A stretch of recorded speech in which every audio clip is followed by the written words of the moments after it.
क्योंकि चंद्रमा अकेला एक ऐसा प्लेनेट है ना जो मतलब बड़े से बड़ा राजयोग कुंडली में कोई सा भी बन रहा हो वो सब भंग करने की ताकत रखता है अकेला चंद्रमा। यार ऐसा मेरे साथ बहुत होता है। तो कहीं ना कहीं आपके फिर कहीं ना कहीं आपका चंद्रमा और जैसे राहु मेरे को इफेक्ट कहीं होगा। अगर मैं जा रहा हूँ ना तो मेरे को लगेगा कि मेरे साथ कोई चल रहा।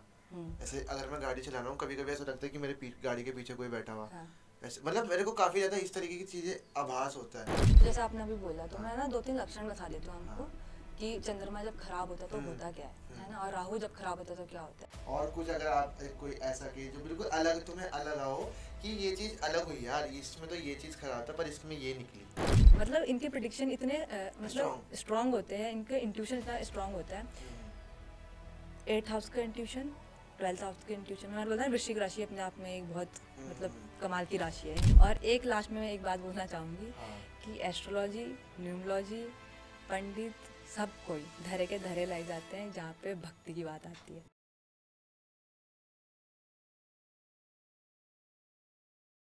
राधे राधे सभी को। मैं Atul Kumar the devotee ties में एक बार आपका फिर से स्वागत करता हूँ। क्या आपको पता है चंद्रमा हमारी लाइफ में कितना बड़ा इम्पैक्ट डालता है? जैसे कि आपको पता है हमारे पूरे वर्ल्ड में 9 ग्रह होते हैं और 12 राशियाँ होती हैं। तो आज हम जो मेन टॉपिक लेने वाले हैं वो चंद्रमा पे लेने वाले हैं, बट उससे पहले हम जानेंगे एस्ट्रोलॉजी क्या होती है और न्यूमरोलॉजी क्या होती है। आज की जो हमारी गेस्ट होने वाली है उनका नाम शिवांशी है और वो एक एस्ट्रोलॉजर और न्यूमरोलॉजिस्ट है। तो जानते हैं चंद्रमा के बारे में और बाकी ग्रहों के बारे में। तो फिर स्टार्ट करते हैं।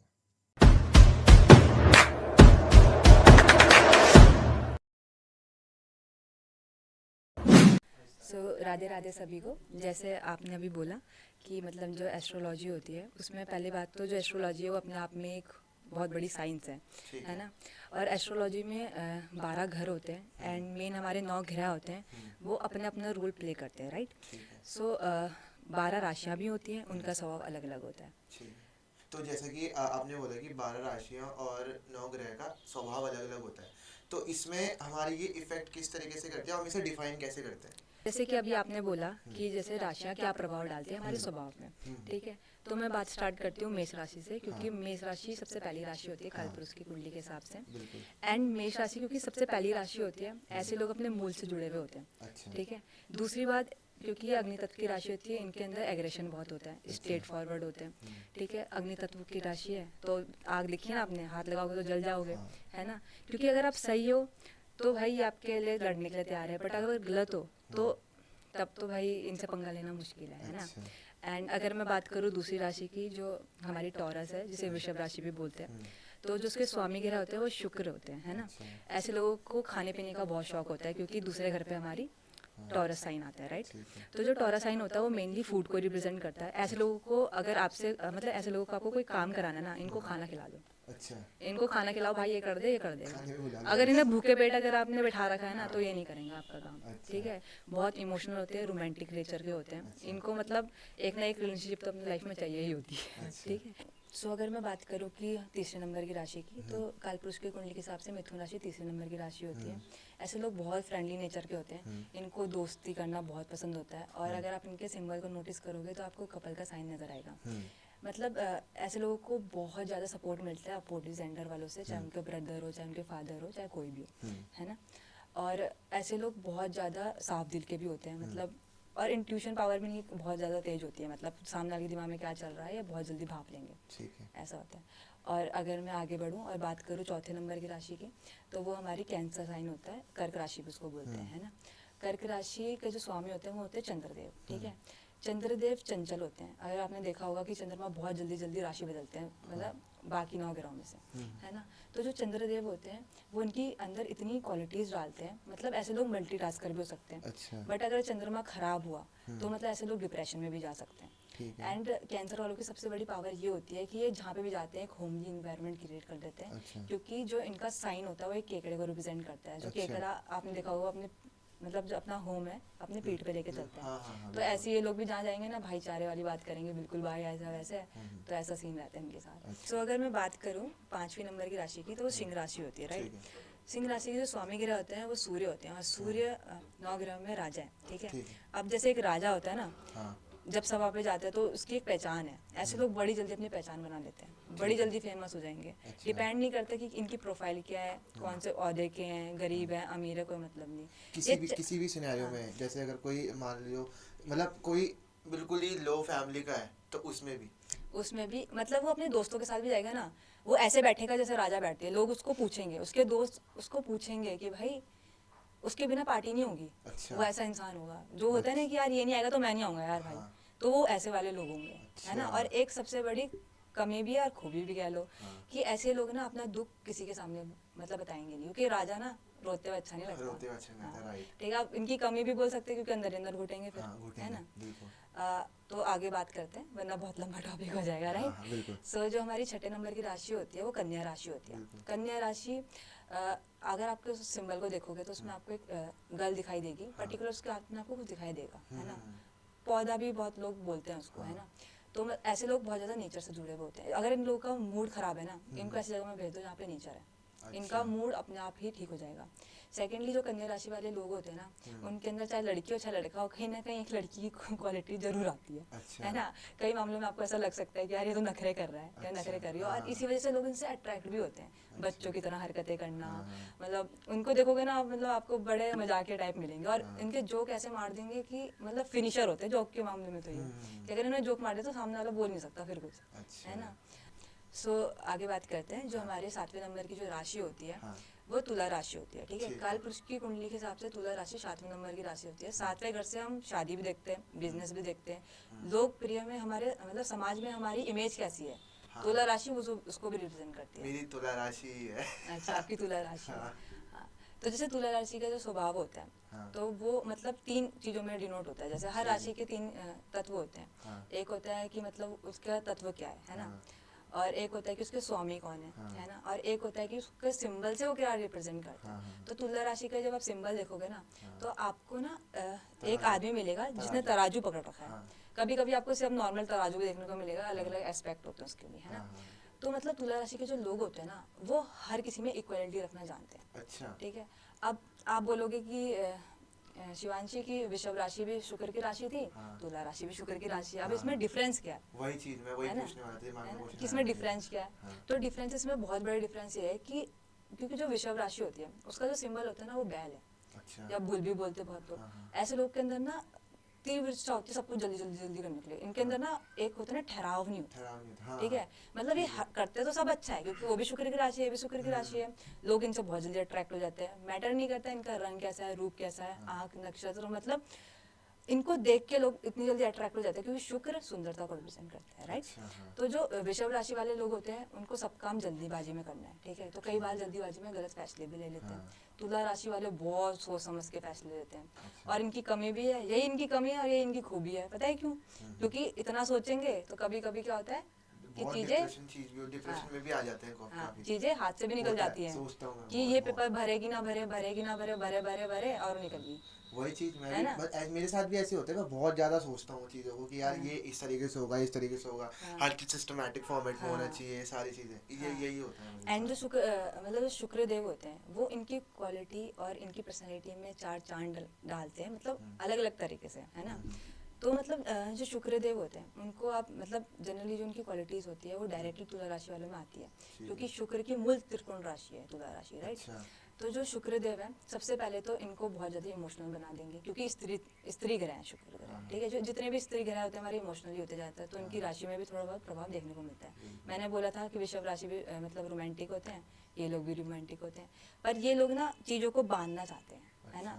इनकी कमी भी होती है, इनको चाहिए कि ये ना इतनी जल्दी अटैच हो जाते हैं, फिर डिटैच होना इनके लिए बहुत मुश्किल हो जाता है बहुत भाई, मुश्किल है ना। कि अगर आपसे 5 दिन कोई बात कर रहा है ना, छठे दिन वो इंसान बात नहीं करेगा तो आपको बुरा लगने लग जाएगा, है ना।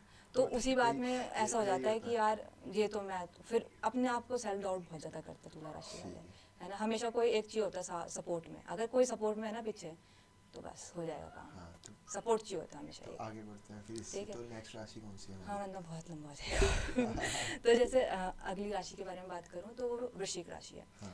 मैं बोलती हूँ वृश्चिक राशि अपने आप में एक बहुत रहस्यमय राशि है। अच्छा। 8वें घर में आती है एंड मंगल की राशि है। अब मंगल की पहली राशि भी थी, मेष राशि भी थी, हाँ, वही वृश्चिक राशि भी है। दो राशियां होती है सब चीज की।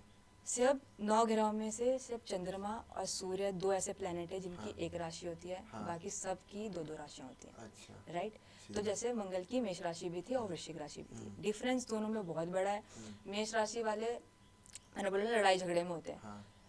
वृश्चिक राशि का आप सिंबल देखोगे बिच्छू होगा, उसे बदला लेने की भावना दोनों में होगी, पर डिफरेंस ये होगा कि वो इंसान बदला जरूर लेगा, हाँ। पर वो सामने से नहीं लेगा, अच्छा। समझे। वो प्लानिंग प्लॉटिंग करेगा, अच्छा, है ना, अच्छा, पर अच्छा। लेगा जरूर। ऐसा मत सोचना कि हाँ। आपने उसको कुछ बात बोली और वो चुप रहा तो वो कुछ बोलेगा नहीं, वो चुप रहा। अगर वो चुप भी रह गया ना, हाँ, हाँ। और उसकी कुंडली में मतलब ऐसे योग बन रखे हैं, क्योंकि वृश्चिक राशि बहुत रहस्य में रहस्य मैं अभी भी बोल रही हूँ, हाँ। ऐसे योग बन रखे तो उसका बदला तो भाई फिर भगवान ही लेते हैं ऐसा अच्छा। सीन होता है ना। और मतलब जैसे मंगल की राशि है, अभी मैंने बोला, तो एग्रेशन भी होता है ना कहीं इनको ना अकल्ट साइंसेस में बहुत ज़्यादा विश्वास होता है, या फिर बहुत बिलीव करते हैं एस्ट्रोलॉजी न्यूमरोलॉजी में, है ना। तो मतलब बहुत ज़्यादा इनको चाहिए, इस चीज़ में नॉलेज चाहिए इनको, तंत्र क्या होता अच्छा। है हाँ। ना, मतलब विद्या गूढ़ लेना। विद्या क्या होती है, जितनी भी ना चीज़ें है ना, कोई छुपे हुए मंदिर, हाँ। इनको बड़ा मजा आएगा उधर जाने में, कोई छुपी हुई जगह है, अरे मतलब चलो, काफी मतलब एक्सप्लोर करते हैं ये सारी ठीक है। चीजें। हाँ, तो आगे बढ़ते हैं। हाँ। तो जो हमारा नेक्स्ट टॉपिक है वो है धनु राशि, है ना। हाँ। 9वें नंबर पे आती है धनु राशि। हम्म। धनु राशि का आप सिंबल को देखोगे तो आपको धनुष दिखाई देगा, ऐसे करके एक आपको आदमी दिखाई देगा, आधा घोड़ा होगा और आधा इंसान होगा, उसमें धनुष। धनुष, हाँ, इस तरीके से। ऐसे लोग अपने टारगेट की तरफ फोकस रहते हैं, सबसे अच्छा। बड़ी बात इनकी होती है। गुरु देवगुरु बृहस्पति की राशि है, इनके पास इतना ज्ञान है, चाहे बच्चा भी हो ना इस राशि का, हाँ। वो भी आपको इतनी बातें बता देगा कि आपको लगेगा कि यार ये तो इतना सा बच्चा है, इसने मुझे इतनी सारी बातें बता दी। हाँ। और वो मेन बात ये है कि वो आपको बातें बाद में जाके आपको रियलाइज भी होगी, यार उसने मुझे ये बोला था, हाँ। ये तो सच हो गया। सच हो गया। अच्छा। क्योंकि बृहस्पति की राशि है, 9 ग्रह में बृहस्पति हमारे गुरु हैं, हम्म। है ना, तो इस वजह से इनके अंदर ये पावर होती है। ओके। दूसरी बात, इन मैंने बोला कि फोकस रहते हैं, बट इनकी सबसे बड़ी कमी भी ये होती है कि इनको बहुत टाइम लगता है एक चीज़ में आने में, पर एक अच्छा। चीज़ पकड़ ली तो नहीं छोड़ेंगे भाई, नहीं छोड़ेंगे। अच्छा। पर उसमें खो जाते हैं कि इनको लगता है कि मैं ये भी कर सकता हूँ, ये भी कर सकता हूँ, ये भी कर सकता हूँ, करना इन्होंने कुछ नहीं है, अच्छा। पकड़ना सब चीज़ को है। अच्छा। मल्टीविटामिन है ये, मतलब आप इनसे पूछोगे कि डांस आता है, बोलेंगे हाँ आता है। और ये तो धनुराशि की बात होगी। अगर किसी की कुंडली में गुरु भी स्ट्रांग है, या केंद्र में बैठा हुआ है ना, पहले घर में बैठा है, 7वें घर में बैठा है, उच्च का बैठा हुआ है, अच्छे ग्रहों से दृष्ट है, तो उसके अंदर भी ये क्वालिटीज आएंगी, है ना, कि वो भी मतलब हर काम कर लेगा थोड़ा थोड़ा। उससे आप पूछोगे डांसिंग आते है, आप बोलोगे हाँ, और जिम करते हो करेगा, हाँ हाँ, बोले खाना बनाते हो करेगा, हाँ हाँ, सब आता है। बट एक पीक होते हैं ना किसी चीज़ की, वो नहीं आती। अच्छा, जिस दिन मतलब एक तरीके से सब चीज ले लेता है, हाँ। पर सब चीज का थोड़ा थोड़ा ले लेता है, पर हाँ। एक चीज को नहीं पकड़ के चलता कि हाँ। यार प्रॉपर की इसी क्योंकि में इनकी करूँगा। मेन दिक्कत ये होती है ना, ये चमक के पीछे भागते हैं। इन्होंने देख लिया ना, आज कोई बड़ा सिंगर है, इस पे बहुत पैसा है, ये कर सकते हैं सिंगिंग, ऐसा नहीं कि कर नहीं सकते, करेंगे, आधे में जाएंगे, छोड़ देंगे। अच्छा, तो ये है। इनको अपने उससे लक्ष्य से कभी भटकना नहीं चाहिए, भटकेंगे तो अपने लिए नुकसान है। सो ये तो बात होगी धनु राशि के बारे में, राइट। सो अगर हम आगे बढ़े और बात करें 10वीं राशि के बारे में, तो जो 10वीं राशि होती है वो हमारी मकर राशि होती है, राइट। ठीक है। और मकर राशि के जो स्वामी ग्रह होते हैं वो शनि देव होते हैं। अब आपने शनि देव को देखा होगा, न्यायप्रिय है ना। हाँ, हाँ। और जिसकी अगली राशि है ना, वो भी कुंभ राशि है। मैं इसी के साथ थोड़ा डिस्कस कर लेती हूँ, हाँ। क्योंकि जो कुंभ राशि के स्वामी है वो भी शनि देव हाँ, हाँ, हाँ। है ना, ठीक और है। दोनों में डिफरेंस है। मकर राशि वालों का ये रहता है मोस्टली कि ये ना थोड़ी मतलब चंचल होते हैं, मतलब बहुत चंचल होते हैं। एंड जो कुंभ राशि वाले लोग होते हैं ना, वो शांत, वो होता है घड़ा। कुंभ राशि का जो सिंबल रहता है ना, वो घड़े को रिप्रेजेंट करता है। घड़े में आप कुछ भी डालो, पता नहीं चलेगा घड़े के अंदर क्या है, पता नहीं चलता, नहीं पता चलता। है ना। कुंभ राशि वाले का स्वभाव क्या है, आपको कभी पता नहीं चलेगा। अच्छा। जैसे घड़े के अंदर क्या है, कभी नहीं पता चलता ना। नहीं, नहीं, तो कुंभ राशि वाले हैं क्या चीज़, आपको कभी नहीं पता चलेगा। और घड़े के अंदर क्या है, ये आपको पता नहीं चलेगा जब तक वो खुद ना बताएं कि हम कैसे हैं, हाँ, है ना। हम समझने में बहुत दिक्कत हाँ। होती है। और जो मकर राशि वाले लोग होते हैं वो बहुत चंचल होते हैं, मैंने अभी भी आपको बताया, है ना। और शनि की ये ऐसी, मतलब शनि की ऐसी राशि है मतलब इसमें शनि देव थोड़े उग्र भी होते हैं, है ना। अच्छा। मतलब कुंभ राशि के मुकाबले में जो मकर राशि वाले होते हैं थोड़ा ज़्यादा एक्टिव होते हैं। कुंभ राशि वाले थोड़े स्थिर होते हैं, शांत होते हैं, सोच समझ के फैसले लेते हैं। पर जो शनि की जो पहली राशि मैंने अभी बताया आपको, मकर राशि, ये वाले थोड़े फास्ट मूविंग होते हैं, है अच्छा। ना। और अगर मैं बात करूँ हमारी लास्ट राशि की, जो मीन राशि है, उसको मोक्ष का घर भी बोलते हैं, है ना। और अपने आप में ही बहुत बड़ा टॉपिक भी बन सकती है मीन राशि, क्योंकि मीन राशि का अगर सिंबल आप देखोगे तो आपको 2 मछलियाँ दिखेंगी जो आपस में ऐसे हाँ, घूम ऐसे रही करेक्ट, हाँ, होंगी, है ना। मोह माया के अराउंड हम ऐसे ही घूम रहे हैं। हाँ। ये भी देवगुरु बृहस्पति की राशि है, 9वीं राशि भी देवगुरु बृहस्पति की राशि है। नौ मतलब बृहस्पति अपने आप में इतने इम्पोर्टेंट इसलिए है क्योंकि इसकी जो दोनों राशि है ना, एक मोक्ष त्रिकोण में आती है और एक धर्म में आती है ठीक है ना। धर्म को रिप्रेजेंट करती है धनु राशि और मोक्ष को रिप्रेजेंट करती है मीन राशि, है ना। अच्छा। तो जो मीन राशि वाले जो लोग होते हैं ना, मतलब ये अनप्रिडिक्टेबल बातें बोल देते हैं। जैसे मैंने आपको बोला ना, आपको लगेगा कि यार ये रिलेट हो गया, इनकी बातें निकलती है अपने आप, और इनकी अपने आप वाली जो बातें निकलती है ना, नेक्स्ट लेवल निकलती है। मतलब बोलते हैं ना कि भाई ये तो काली जुबान है। अच्छा। कोई कोई बोलता है कि या तो इसके मुंह पर सरस्वती बैठी रहती है। हाँ। मतलब इनके प्रिडिक्शन इतने मतलब स्ट्रांग होते हैं, इनके इंट्यूशन इतना स्ट्रांग होता है। 8th हाउस का इंट्यूशन, 12th हाउस का इंट्यूशन। मैं बोलता हूँ वृश्चिक राशि अपने आप में एक बहुत मतलब कमाल की राशि है, इंट्यूशन का बहुत तगड़ा होता है। मीन राशि वालों का भी इंट्यूशन बहुत तगड़ा होता है, पर जो मीन राशि का जो इंट्यूशन होता है ना, वो आता है प्रभु से। अच्छा। ठीक है। और जो वृश्चिक राशि का जो इंट्यूशन आता है ना, वो आता है अकल साइंस से, पताल से चीजें ढूंढ के लेके आता है। अच्छा, मतलब ऑब्जर्व करते हैं सारी चीजें। ऑब्जर्व करते हैं, Observe ठीक है। करते और मीन राशि वालों को बिया का घर भी बोलते हैं उसको, है ना। तो दूसरों को तो ये बोलते हैं कि ले जा, पर जहाँ पे ये ना कंजूसी करने लगे ना, बचाने लगे कि नहीं, कि मैं नहीं दे रही या मैं नहीं दे रहा, मुझे अपने लिए वो करना है, वहीं पे इनका बस पतन शुरू हो जाते हैं। जब तक ये देते रहेंगे ना लोगों को, अच्छा। तब तो तक, इनका क्योंकि भी- मोक्ष की राशि इनकी लास्ट राशि में आ रही है ना, तो किसी वजह से तो इनकी आई होगी। अब आप खुद सोचो कि आपका जन्म तुला राशि में ही क्यों हुआ। आपकी भी तो मीन राशि हो सकती थी, आपकी भी तो धनु राशि हो सकती थी, कोई भी राशि हो सकती थी आपकी। आपकी तुला राशि में ही क्यों हुआ, एक पर्टिकुलर आपको साइन क्यों मिला, आपका पर्टिकुलर, जैसे आपका डेट ऑफ बर्थ क्या है, मेरी 16 16 है, ठीक है।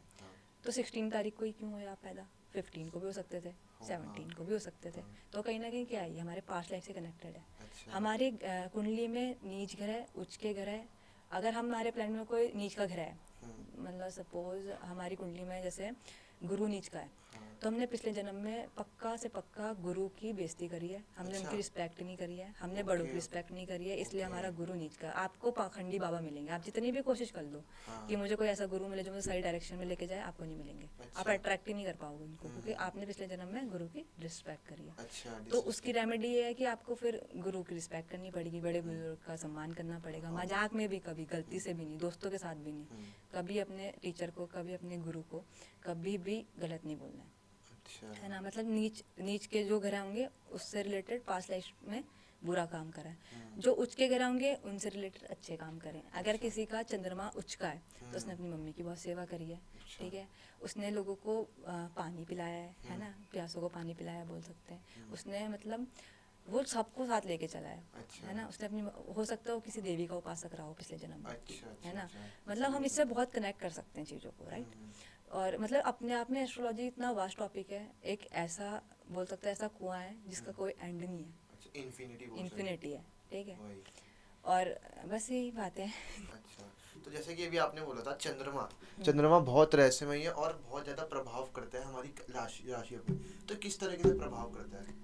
मैं बोलती हूँ कि 9 ग्रह में चंद्रमा सबसे इम्पोर्टेंट प्लेनेट है, क्योंकि ठीक है। चंद्रमा अकेला एक ऐसा प्लेनेट है ना जो मतलब बड़े से बड़ा राजयोग कुंडली में कोई सा भी बन रहा हो, अच्छा। वो सब भंग करने की ताकत रखता है अकेला चंद्रमा। अच्छा, वही हाँ। किस तरीके से? क्योंकि आपने कहावत तो सुनोगे ना पुराने लोगों से कि मन के हारे हार है और मन के जीते जीत। हाँ। तो चंद्रमा कुछ ऐसा ही है, क्योंकि आप खुद लगा लो कि अगर आप मन से दुखी हो, हाँ। है ना, आप डिप्रेस्ड हो, एंग्जाइटी अटैक्स हो रहे हैं आपको, मतलब बहुत ज़्यादा उसमें अजीब सा मतलब अजीब सा मन हो रहा है अजीब सा आपका, मन हो रहा है। और आपकी कुंडली में वही गवर्नमेंट जॉब का योग, हाँ। आपका सूर्य उच्च का बैठा हुआ, दिग्बली बैठा हुआ, अंश वाइस बढ़िया है, अच्छा, है ना। अच्छा, अच्छा। देवगुरु बृहस्पति की दृष्टि पड़ रही है, सब बढ़िया है। आपने बोला भाई ये तो आईएएस बनेगा, जैसे किसी पंडित जी ने वो देखी चार्ट और उन्होंने बोला आईएएस बनेगा, और उसने चंद्रमा को नहीं देखा, हाँ। और चंद्रमा उसका निकला नीच का, या चंद्रमा निकला उसका मतलब उसमें पाप कतरी युक्त में, वो मतलब अच्छा। पाप कतरी योग में आ गया, हाँ। या फिर मतलब पाप ग्रहों से दृष्ट हो गया, शनि राहु केतु इन सबसे। तो अब क्या होगा कि उसका योग तो है, उसे लोग मिलेंगे भी ऐसे जो उसको मोटिवेट करेंगे, हाँ। पर एट दी एंड उसका मन ना उसको भ्रमित कर देगा। अच्छा। उसका मतलब उसका मन उसको ना पहले डर लगने लग जाएगा कि यार मुझसे तो होगा ही नहीं। होगा नहीं। अच्छा। मूड स्विंग चंद्रमा खराब होने पे बहुत पर्टिकुलर हो जाता है। ओसीडी की प्रॉब्लम बहुत ज़्यादा फ्रीक्वेंटली देखने को मिलती है, जो राहु और चंद्रमा से दृष्ट होते हैं। मतलब राहु भी जिसकी कुंडली में खराब हो जाए, चंद्रमा भी खराब हो जाए, ऐसे लोगों को भ्रम की संभावना इतनी हो जाती है कि अगर इंसान सामने खड़ा भी नहीं है ना, तो उसे लगेगा कि मेरे आगे कोई खड़ा है। वो अच्छा। लोग होते हैं जो पानी से मूड होते हैं ना, उनको लगता है मेरे पीछे कोई खड़ा है, ओह। उन्हें डर लगने लग जाता है। यार ऐसा मेरे साथ बहुत होता है। तो कहीं ना कहीं आपके फिर कहीं ना कहीं आपका चंद्रमा और जैसे राहु मेरे को effect कहीं होगा। अगर मैं जा रहा हूँ ना, तो मेरे को लगेगा कि मेरे साथ कोई चल रहा। ऐसे अगर मैं गाड़ी चला रहा हूँ, कभी कभी ऐसा लगता है कि मेरे गाड़ी के पीछे कोई बैठा हुआ। हाँ। ऐसे मतलब मेरे को काफी ज्यादा इस तरीके की चीजें आभास होता है। शायद इस वजह से। इस वजह से ही होता है क्योंकि जो राहु है ना वो भी भ्रम की कारक है हाँ। और चंद्रमा हमारे मन को विचलित करता है। अच्छा। ठीक है, क्योंकि चंद्रमा बहुत जल्दी जल्दी आपने देखा होगा कि बढ़ता घटता रहता है, कृष्ण पक्ष शुक्ल पक्ष होता है ना, तो उसकी वजह से भी बहुत इफेक्ट डालता है चंद्रमा।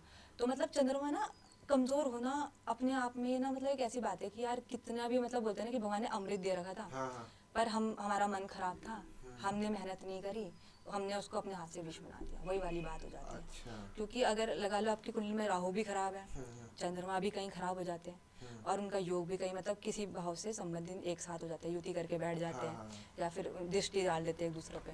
तो मतलब ऐसे में क्या होता है कि चंद्रमा हमारी मम्मी का भी कारक होता है, मतलब मदर से भी जुड़ा हुआ होता है। तो हमारी मम्मी को भी इश्यूज आने शुरू हो जाएंगे, तबीयत खराब होने लग जाएगी, आपकी मम्मी भ्रम में चली जाएगी कि भाई मुझे लगता है कि मेरे ऊपर कुछ ऊपरी चक्कर है, ऐसा है वैसा है, जा रहे पंडितों के पास जा रहे, ये पहन दो वो पहन दो, कहीं कहीं पे भी उनको वो संतुष्टि मिलेगी ही नहीं। एक्चुअली में यही चीज मेरे साथ भी मतलब यार ये तो मैं यहाँ पे बात कर रहा हूँ पर एक्चुअली मेरे साथ होता है ये चीज़ है। अच्छा। मम्मी भी थोड़ा सा जैसे घर में रहते हैं, घर में मम्मी की भी थोड़ी तबीयत खराब रहती ही है, पर हम सोचते हैं कि यार चल कोई बात नहीं ठीक हो जाएगा, पर वो चीज़ उस तरीके से। सो जैसे अभी आपने बोला कि मतलब जैसे आपकी मम्मी के साथ भी ऐसा होता है कि कई बार ऐसा होता है कि मतलब उनको ऐसा लगता है कि उन पे कुछ है या ऐसा वैसा है, तो पंडितों पे बहुत पंडितों में घूम के कुछ पता नहीं चल रहा है। तो मैं आपको 2-3 लक्षण बता देती हूँ कि जब कुंडली में राहु और चंद्रमा खराब होते हैं, है ना, तो मतलब मेजर रोल उसमें ना राहु का भी रहता है, बट क्योंकि मैंने बोला ना चंद्रमा मूल तत्व है, वो सब ग्रहों का मूल तत्व है। ठीक है, अगर कोई आपको ऐसा इंसान दिखता है ना जिसके अंदर गुस्सा ज़्यादा है, उसके मंगल के साथ साथ उसके चंद्रमा भी पीड़ित होगा। वो इंसान वो नहीं जिसको गुस्सा आ रहा है, वो तो हर किसी को नॉर्मली आता ही है, बट वो जो हिंसा कर रहा है, मार पीट रहा है, आपने बहुत केस सुने होंगे मार पीट रहे हैं, कहीं ना कहीं उस पर चंद्रमा का इफेक्ट जरूर होगा, चंद्रमा भी पीड़ित होगा क्योंकि मन पीड़ित हो रहा है, राइट। और अगर आपको ऐसे इंसान दिखे जो ढोंगी होते हैं, जो फ्रॉड कर रहे हैं पैसों के नाम पे, ठीक है, मतलब बाबा बन के बैठे हुए हैं, है ना, और बाबा वाले पे कोई क्वालिटीज़ नहीं है, तो उनका गुरु और राहु दोनों ही कमज़ोर होगा, है ना, चार्ट में। और जैसे मैंने आपको बोला, मैं आपको चंद्रमा के कुछ लक्षण बताती हूँ। तो जब भी कुंडली में चंद्रदेव पीड़ित होंगे ना, सबसे पहले हमारी मम्मी की तबीयत को ख़राब कर देंगे, ठीक है, आपकी इमोशनल अनस्टेबिलिटी ऐसे घूम जाएगी। 2 मिनट बाद ना अभी आप रोओगे, 2 मिनट बाद आपको गुस्सा आ जाएगा, 2 मिनट बाद आप शांत हो जाओगे, मतलब आपका ना नेचर ही आपको समझ में नहीं आएगा, आपके मूड स्विंग्स इतने होंगे ना कि आपको पता ही नहीं चलेगा कि क्या हो क्या रहा है मेरे साथ, है ना। और कहीं ना कहीं राहु खराब होगा, तो मैंने बोला ना राहु कलयुग का राजा है ना, राहु तारे तो कौन मारे और राहु मारे तो कौन तारे, ठीक है, क्योंकि राहु कलयुग का राजा है। राहु एक ऐसा प्लेनेट है जो भ्रम देता है, और वो इतना तगड़ा भ्रम देता है, और कहीं उसकी दृष्टि चंद्रमा में पड़ गई या फिर कोई संबंध ऐसा बन गया जो खराब है, और राहु के मतलब राहु और चंद्रमा दोनों ही पीड़ित हैं, तब तो पक्का से यह है कि उस बंदे को ओसीडी की प्रॉब्लम तो पक्का हो जाएगी, उसे ऐसा लगने लग जाएगा कि भाई मेरे पीछे कोई चल रहा है, उसको वो फेक सिनेरियोज बनाने लग जाएगा। मतलब बोलते हैं ना कि जो लोग होते हैं अपनी ही दुनिया में रहते हैं बहुत ज़्यादा, अकेला रहना भी पसंद करते हैं, अकेले रहना भी बहुत पसंद हो जाएगा लोगों को, लगता है कि एक बात बोलूँ, राहु के लक्षण, राहु की पीड़ा, ग्रहों की पीड़ा, जो खराब ग्रह है उनकी पीड़ा, और एक सच में ऊपरी चीज़ की पीड़ा सेम ही लगती है, लोग डिफ्रेंशिएट करना बहुत मुश्किल हो जाता है लोगों के लिए, क्योंकि राहु भी सेम वो देता है। जैसा अगर आप बहुत लोगों को आपने सुना भी होगा कि जो बोलते हैं कि भाई अगर कुछ ऊपरी चक्कर है तो भाई उनकी आंखों के नीचे काले गड्ढे पड़ जाएंगे, वो रात रात को सोएंगे नहीं, वही सेम केस अगर आप राहु को जाके देखोगे तो राहु वाला भी रात को नहीं सो रहा होगा, वो रात को ज़्यादा एक्टिव होगा, उसको रात को काम करने का मन करेगा, उसको नींद ही नहीं आएगी भाई 2 बजे से पहले, उसका राहु एक्टिव है, उस पर ऊपरी चक्कर नहीं है, उसका राहु पीड़ित है। और अगर ऊपरी चक्कर होता है तो उसमें भी यही सिनेरियो रहता है। ऊपरी चक्कर मेनली ऐसा सीन होता है कि देखो एनर्जीज है सब कुछ, है ना, ग्रहों की भी एनर्जी पड़ती है और उसकी भी, मेन बात है कि सब कुछ साइकोलॉजी है, ठीक है, हर चीज़ साइकोलॉजी है। अगर मैं आपको 10 दिन तक ना, मतलब हमने अपने बच्चे ही इतने वो कर रखे ना, अगर आप एक बच्चे को देखोगे ना, वो डरता है रात को अंधेरे में जाने से, क्यों डरता है, हमने पता है क्यों, उसकी माँ ने उसको बचपन से सिखाया है कि बाहर मत जा भूत है। अगर हमने बच्चे को सिखाया होता ना कि बाहर जा भगवान है, बाहर तो भगवान है, वो नहीं डर रहा होता आज। सब कुछ साइकोलॉजी का दिमाग, मतलब खेल सारा साइकोलॉजी का मेरे को भी है। पहले ऐसे होता था, पहले घर वाले जैसे बोलते थे, जैसे कोई भी ऐसा बोलता था यार भूत, मुझे रात को मतलब बाहर निकलने में, वॉशरूम जाने में भी बहुत डर लगता था कि अकेले में अकेले नहीं जाता था कभी, तो मतलब ऑब्वियसली छोटा हूँ तो नहीं जाता था, तो जब और मेरे को अभी भी ऐसा लगता है कभी कभी, जैसे पर मेरे को अंधेरा पसंद है। अच्छा, अंधेरा मेरे को अंधेरे में मतलब रहना पसंद है, सोता भी मैं बिल्कुल गुप्त अंधेरे में, अगर मेरी आंखें भी खुलेंगी ना तो ऐसा लगेगा कि मैं आंखें मेरी बंद ही है, ऐसे अंधेरे में सोता हूँ नहीं। तो मतलब ऐसा रहता है सीन। नहीं उसका कुछ नहीं होता। मेन बात ये होती है ना कि कुछ लोग रात को ज़्यादा एक्टिव रहते हैं, कुछ लोग दिन में एक्टिव रहते हैं, कुछ लोग सुबह पढ़ने में उनको मज़ा आता है, तो वो सब तो ग्रहों के पर मुझे वजह ऐसा से नहीं होते होता, हैं। पर मेरे को अगर नाइट है ना, नाइट है तो सोना ही है, हाँ, कोई हाँ। दिक्कत नहीं। दिन में पर ऐसा है, हाँ दिन में जितना हाँ, काम करवा दो कोई दिक्कत हाँ। नहीं है। नहीं वो तो मैं उनकी बात कर रही हूँ ना जिनका राहु खराब अच्छा है ना। हाँ। मेन बात है कि देखो रात को तो बहुत लोग बोलते हैं ना जिनको लाइट में नींद नहीं आती है, उससे इतना इश्यूज नहीं है। मेन बात है कि जो बोलते हैं कि भाई हमें रात को नींद आती नहीं, हमें ऐसा लगता है कि अगर वो एक कंबल भी पैर में एक कंबल ना लेना तो उनको ऐसा लगता है कि मेरा पैर कोई खींच लेगा। उनके अच्छा दिमाग में क्या, उनके दिमाग में भ्रम है। भ्रम है। और भ्रम कौन पैदा कर रहा है? राहु पैदा कर रहा है, चंद्रमा पीड़ित कर रहा है ना। और वहीं अगर केस चंद्रमा और मंगल का बन जाए तो मंगल क्या कर रहा है? मंगल एग्रेशन बढ़ा रहा है, चंद्रमा मन में ऐसा ख्याल डाल रहा है कि भाई मैं ही सही हूँ, उसका ईगो बढ़ते जाएगा बढ़ते जाएगा बढ़ते जाएगा। और सूर्य खराब है और चंद्रमा भी खराब है, और आपस में इनका मतलब मेल जोल है, कोई मतलब दृष्टि पड़ गई या फिर युति बना के बैठ गए। तो मैंने बोला ना सूर्य राजा है, राजा के अंदर अहंकार भी होता है, ईगो भी होता है, दोनों चीज़ होती है। चंद्रमा क्या करेगा? उसके मन में ईगो अहंकार डालेगा उसको, मतलब वो अगर सूर्य भी खराब है और चंद्रमा भी खराब हो जाए तो उसको ऐसा लगेगा कि चीज़ें मेरे ही हिसाब से चल रही हैं, उसे लगेगा कि जो हूँ मैं ही हूँ। अगर अगर उसके उसे लगा ना कि एक केस लेते हैं, जैसे अगर कोई लड़का है, केस ही बता दो कोई जो तो आपके पास एक्चुअल में आया हो। ठीक है, तो अगर मैं एक केस करूँ, केस की बात करूँ, एक मतलब एक लेडी थी, ठीक है, तो उनकी चार्ट में कुछ इश्यूज थे, इस वजह से वो कंसीव नहीं कर पा रही थी, ठीक है। तो जब मैंने उनका चार्ट देखा तो उनका पंचम का स्वामी मुझे राहु के साथ मिला। मैंने क्या बोला? अभी राहु भ्रम देता है, ठीक है, तो वो किस में भ्रम दे रहा है? पांचवा घर संतान का होता है, ठीक है, पांचवा घर पढ़ाई का होता है, पांचवा घर डिनोट करता है हमारे मतलब बच्चे कैसे होंगे, है ना। मतलब पांचवा घर अपने आप में पास्ट लाइफ का भी है, पांचवा घर है ना। तो और वो राहु के साथ युति करके बैठा हुआ है, और ऊपर से उस पर केतु की दृष्टि भी बढ़ रही है, सातवीं दृष्टि बढ़ रही है ना, शनि की दृष्टि भी बढ़ रही है। तो कहीं ना कहीं क्या कर रहा है? वो पूरी तरीके से उसको पीड़ित कर रहा है, पांचवें घर के स्वामी को। अब उनके साथ सिस्टम ये हो रहा था कि मतलब उनको पता ही नहीं चला था, मतलब उनको पहले ही मतलब उन्होंने बोल दिया था जो डॉक्टर थे कि भाई ये कंसीव नहीं कर पाएंगी, कर ही नहीं पाएंगी। उनको पहला केस ये बोलता कि कर ही नहीं पाएंगी, कंसीव हो ही नहीं सकता कि बच्चा हो जाए इनका, है ना।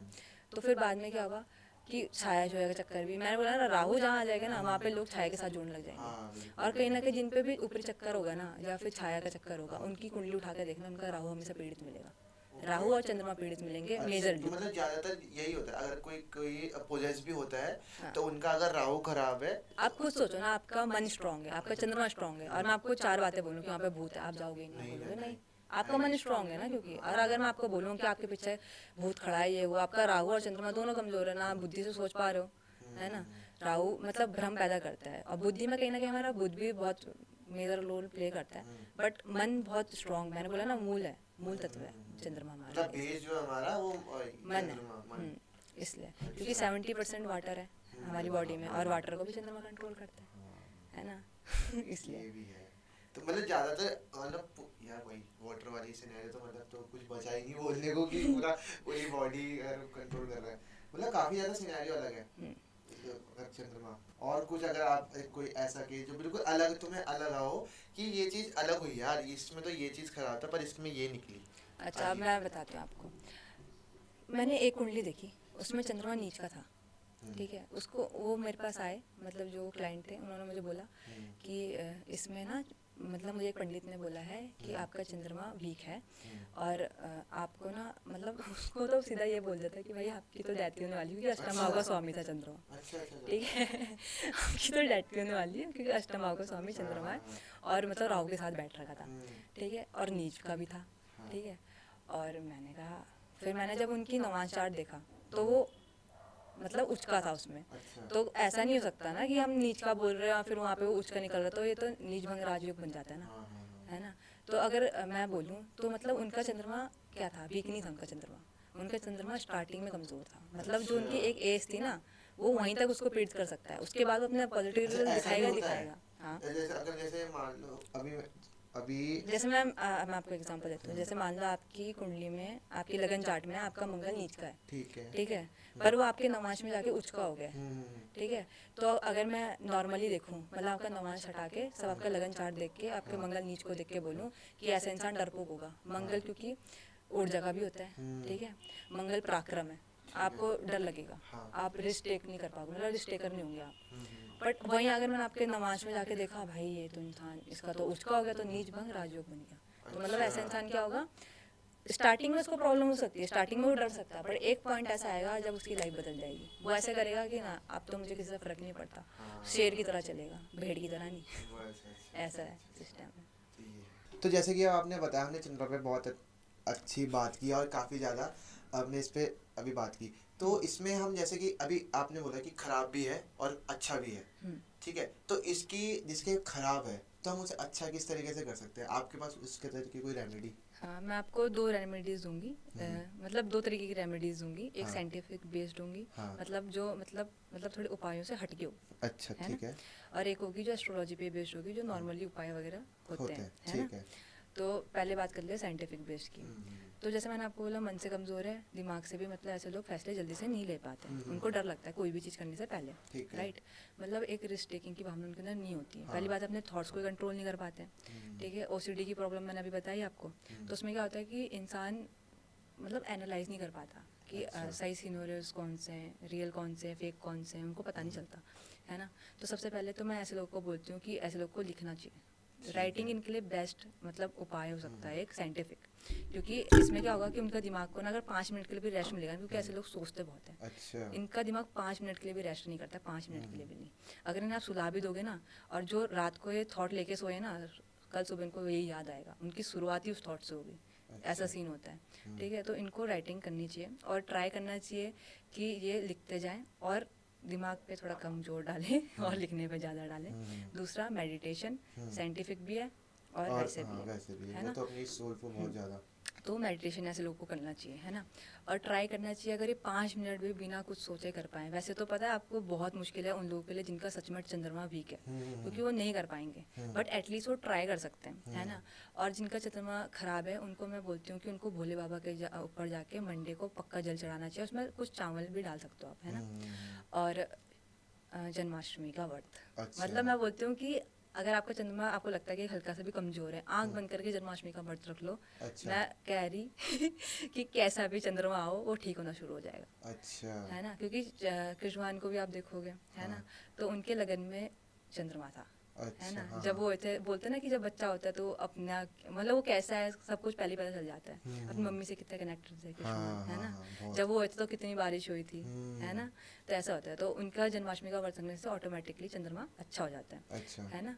सेकेंडली पूर्णिमा का व्रत रख सकते हैं, अपनी मम्मी की सेवा मस्ट है चंद्रमा को ठीक करने के लिए। सेकेंडली अगर सेवा नहीं कर पा रहे हैं आप, क्योंकि जिनका चंद्रमा खराब होता है ना उनकी मम्मी से भी बहुत ज़्यादा डिस्प्यूट और क्लैशेस होने के चांसेस रहते हैं, अच्छा। तो उनको ट्राई करना चाहिए कि मतलब वो एक मतलब कॉम्पिटिबिलिटी बढ़ाने की कोशिश करें अपनी मम्मी और अपने बीच में, क्योंकि दोनों के लिए नुकसान है, क्योंकि अगर चंद्रमा आपकी चार्ट में वीक होगा मम्मी को हेल्थ इश्यूज वैसे भी आएंगे। अगर हम नॉर्मल कन्वर्सेशन में भी जाएंगे, अगर वो भी बोलेंगे मैं भी बोलूंगा, अगर अगर एक भी चुप हो जाएगा तो बात नॉर्मल हो हाँ, जाएगी।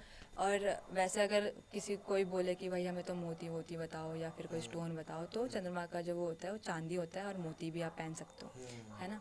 सेकेंडली पानी, बोलते हैं ना अफर्मेशंस वगैरह, लॉ ऑफ अट्रैक्शन, पानी में क्यों सबसे जल्दी होता है, हाँ। क्योंकि पानी सबसे ज़्यादा है अर्थ में, है ना। अर्थ में, हाँ। और पानी ऐसी चीज़ है ना कि अगर पानी कांच की गिलास में पानी लेके आप मतलब अच्छी अच्छी बातें बोल के वो पानी पियोगे ना, अमृत की तरह काम करेगा। अच्छा। और वही पानी आप पीते हुए बुरे थॉट्स सोचो, गुस्से में रहो, पानी पी जाओ आप, मैं गारंटी दे रही कि वो पानी आपके लिए कभी सही काम नहीं करेगा। अच्छा। हाँ। सिर्फ पानी? पानी, सिर्फ नॉर्मल रखा हुआ पानी मैंने ना बोला ना हो? 70% बॉडी वाटर से बनी हुई है, तो क्या यार ये भी ठीक है। बात तो यहीं खत्म हो जाती है। मैं यही करूँगा, सुबह सुबह मैं यही करूँगा, एक पहले बोलूँगा ये सब बढ़िया बढ़िया बढ़िया हाँ जी। सारी चीजें बात करके गड्ढा करना है। हाँ, तो आप ये कर सकते हो। सेकेंडली जो मून होता है वो अपने आप में इमोशंस है हमारे, है ना, तो ट्राई करो कि इमोशन थोड़े कंट्रोल, अगर मतलब होते हैं ना कि आपने ऐसे केस देखे होंगे जिनका गुस्सा बहुत ज़्यादा है, कोई इतने इमोशनल है कि भाई पूछो ही मत, उनको अपने इमोशन कंट्रोल करने पड़ेंगे, है ना।